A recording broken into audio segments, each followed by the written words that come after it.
মদিনাতুল উলুম গ্রাম মাদ্রাসা ও এলাকাবাসীর উদ্যোগে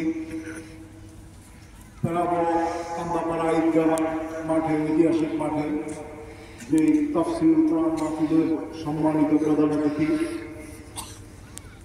সোনারগাঁও উপজেলা সভাপতি আজহারুল ইসলাম মান্নান সাহেব আজকে উপস্থিত থাকার কথা ছিল। উনি তার ব্যক্তিগত একটি কারণে আজকে উপস্থিত হতে পারেন নাই।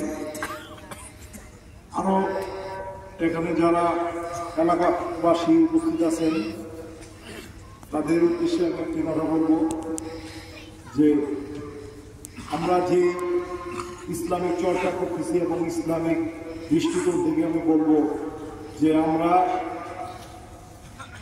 একটাই চিন্তা থাকতে হবে, ইসলামকে কীভাবে ডেভেলপ করা যায়। আর পেরাবো যুব সমাজ যে ঐতিহাসিক দৃষ্টান্ত স্থাপন করেছে, আপনারা পেরাবো গ্রামের মানুষরা জানেন যে তারা অক্লান্ত পরিশ্রমে এই মাদ্রাসা, এই মসজিদটি করেছেন। আমরা যারা সিনিয়র ছিলাম তাদের এই পরিশ্রম যখন করতেছিল তা আমরা একটু এড়াই গেছি, কিন্তু ধীরে ধীরে দেখেন আল্লাহর ঘর এবং নবী রাসূলের ঘর হয়ে গেছে ঠিকই। তাই আমি বলবো, আসুন আমরা সবাই মিলে সহযোগিতা করি যাতে এই মসজিদ এবং এই মাদ্রাসা দিন দিন উন্নতি হয়। আমাদের পেরাবো এবং কান্দাপাড়া ঈদগাহ মাঠে কিন্তু আমাদের শেষ যাত্রাটা, জীবনের শেষ যাত্রাটা এখানেই হয়। জানাজাটা আমরা এখানে এসে করি। আমরা আগে অনেকে দেখতাম জানাজা শুরু হয়ে গেছে, ওদের জন্য দৌড়াইতাম, বলতাম যে এখানে যদি একটা ব্যবস্থা থাকতো, পানির ব্যবস্থা থাকতো তাহলে কতটা সুন্দর হইত।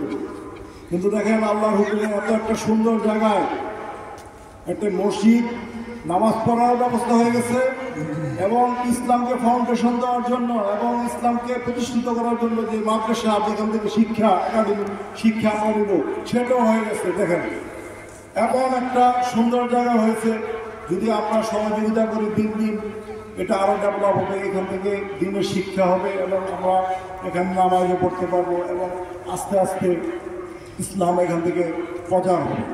তা আমি একটি কথা বলবো, আরেকটি কথা বলবো, যিনি আজকে আমাদের ইসলামিক চিন্তাবিদ যারা আছেন, এখানে প্রধান বক্তা যার ওয়াজ আপনারা শুনবেন, অধিকাংশে বসে আছেন, ওনারা মূল্যবান বক্তব্য শোনার পরেই আপনারা যাবেন।